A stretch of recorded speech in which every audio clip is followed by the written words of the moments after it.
আগামীকাল 17/1/2026 তারিখ রোজ শনিবার সকাল 8টা হতে দুপুর 12টা পর্যন্ত মুক্তাগাছা 33/11 উপকেন্দ্র 2 বার্ষিক রক্ষণাবেক্ষণ কাজের জন্য বিদ্যুৎ সরবরাহ বন্ধ থাকিবে।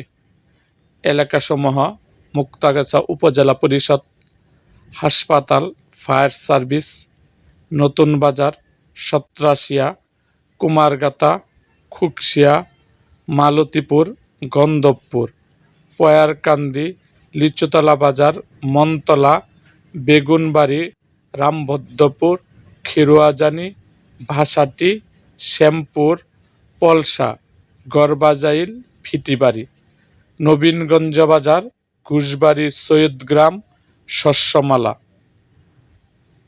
কাজ বন্ধ হলে আগেই লাইন চালু হবে।